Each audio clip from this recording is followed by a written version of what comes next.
Assalamualaikum warahmatullahi wabarakatuh. Halo teman-teman semuanya, apa kabarnya di hari ini? Saya harap kalian selalu sehat, selalu semangat, mental kalian selalu kuat.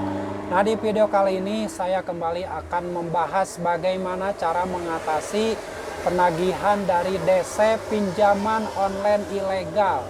Nah, saat ini saya akan bahas cara mengatasi teror dari DC pinjaman online ilegal. Jadi buat kalian yang sudah mengklik video ini, saya ucapkan terima kasih dan ditonton video ini sampai selesai agar kalian paham bagaimana caranya untuk mengatasi penagihan dan intimidasi dari DC pinjaman online ilegal. Oke, kita langsung bahas saja. Kenapa disebut pinjaman online ilegal? Itu secara garis besar alasannya adalah karena pinjaman online ilegal itu tidak terdaftar dan berizin di OJK. Nah, sementara pinjaman online legal mereka itu sudah terdaftar dan punya izin di OJK. Tapi selebihnya cara-cara mereka dalam melakukan penagihan itu tidak jauh berbeda. Dari bunga yang mereka terapkan, dari denda yang mereka terapkan apabila kita telat bayar itu tidak jauh berbeda. Nah, di sini saya akan bahas bagaimana caranya jika kita yang sudah mendekati jatuh tempo pembayaran atau bahkan sudah telat melakukan pembayaran karena tidak ada uang, pasti sudah dikirim dengan chat WA, dengan telepon yang terus-menerus secara kontinu. Entah itu ada yang 1 jam sekali, 5 menit sekali, 10 menit sekali. Kalian akan ditelepon terus-menerus untuk diminta pertanggungjawaban masalah pembayaran dari cicilan kalian. Nah, jadi di sini jika kalian suatu saat atau saat ini sudah memasuki jatuh tempo pembayaran di pinjaman online ilegal, kalian sebagai nasabah pinjaman online ilegal jangan merasa takut, jangan merasa khawatir dengan intimidasi dan teror yang dilancarkan oleh DC-DC pinjaman online ilegal itu. Karena jika kita menggubris dan jika kita merespon semua penagihan, semua teror, semua intimidasi yang dilakukan oleh DC pinjaman online ilegal, maka kalian akan menjadi prioritas tagih dan akan terus dicecar dengan WA-WA dan pertanyaan-pertanyaan mengenai bagaimana dan kapan akan dilakukan pembayaran. Seperti itu ya, kapan akan melakukan penjara. Jadi mereka itu tidak membutuhkan alasan. Misalkan alasan kita tidak punya uang atau tidak mempunyai uang atau bahkan nggak punya uang untuk bayar. Mereka tidak akan menerima alasan tersebut. Mereka hanya menerima struk bayar dan pembayaran yang kita lakukan. Nah, jadi saran dari saya buat kalian yang saat ini belum pernah meminjam di pinjaman online dan ada niat ingin melakukan pinjaman di pinjaman online, saya sarankan tidak usah meminjam uang di pinjaman online. Jangan sampai kalian terjebak dalam lingkaran setan, karena yang namanya pinjaman online itu kenapa disebut dengan lingkaran setan, karena apabila kita sudah terjebak, sudah terlanjur melakukan pinjaman di pinjaman online, nanti untuk membayar utang pinjaman online tersebut karena kita tidak punya uang, akhirnya meminjam lagi ke aplikasi lain, pinjaman online yang lain untuk menutupi hutang itu. Nah, jika hal itu terjadi berulang-ulang dan terus-menerus, maka kita akan terjebak dalam pinjaman online atau dalam lingkaran setan pinjaman online. Nah, jika kita sudah terjebak, maka tidak ada kemampuan dan tidak akan mampu lagi untuk bayar karena hutang kita semakin bertumpuk. Jadi sekali lagi buat kalian yang saat ini ada niat ingin melakukan pinjaman online, ingin melakukan peminjaman uang di pinjaman online, sebaiknya jangan pernah dilakukan. Carilah uang yang lain atau carilah dana yang lain, bukan dari pinjaman online. Apalagi yang namanya pinjaman online ilegal, harus berhati-hati karena itu akan sangat berbahaya sekali.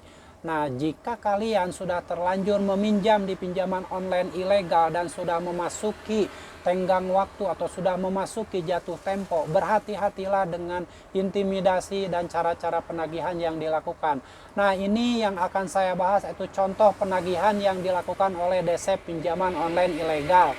Nah, di chat WA ataupun di telepon mereka akan mengucapkan kata-kata yang kasar, kata-kata yang jahat, kata-kata yang mengintimidasi dan menakut-nakuti agar kita semakin ngedrop, semakin takut, mental kita semakin jatuh, sehingga kita akan berusaha mencari uang untuk membayarnya.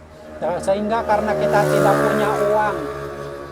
tidak punya uang, akhirnya kita melakukan gali lubang, tutup lubang untuk melakukan pembayaran tersebut. Misalkan kita meminjam lagi ke leasing lain, meminjam lagi ke pinjaman online lain, tujuannya untuk menutupi hutang itu. Dan nanti jika sudah terjadi gali lubang tutup lubang, maka kita akan hancur, hidup kita akan hancur. Ingat, hidup kita akan hancur.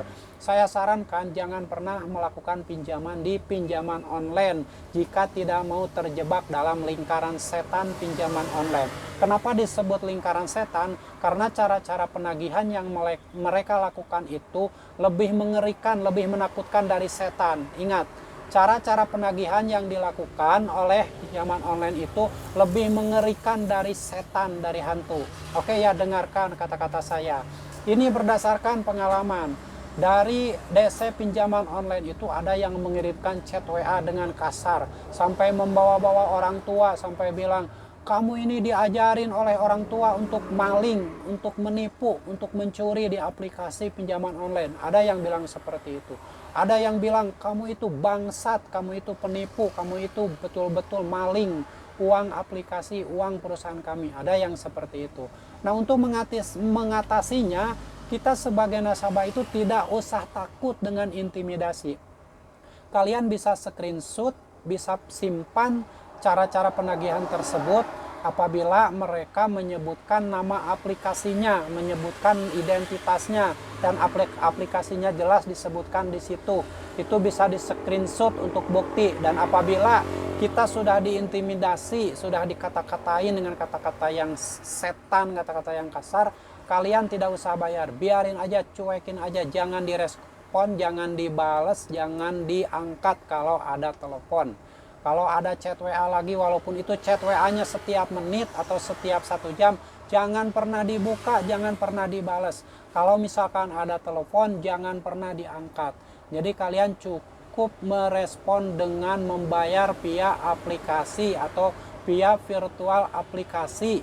Jika kita punya uang, ingat, jika kita punya uang, kalian boleh bayarkan agar mereka tidak meneror lagi. Tapi jika kita sudah tidak punya uang sama sekali, untuk makan saja susah, untuk beli beras aja susah, nggak ada uang sama sekali, sudah nggak usah dibayar, biarkan aja dulu sampai nanti kita punya uang. Kalau misalkan kita tetap nggak punya uang, nggak usah dibayar, karena kita udah dihina, udah dicaci maki, udah diintimidasi, udah dibilang maling, dibilang bangsat oleh DC pinjaman online. Oke ya, itu salah satu cara untuk mengatasi teror intimidasi dari DC pinjaman online ilegal. Kebanyakan mereka itu kasar-kasar ngomongnya, seolah-olah tidak berperi kemanusiaan. Mereka itu jahat semuanya, jahat kata-katanya, menyakitkan, bikin kita ngedrop. Bahkan ada orang yang sampai bunuh diri gara-gara membaca chat WA dari DC pinjaman online ilegal ini.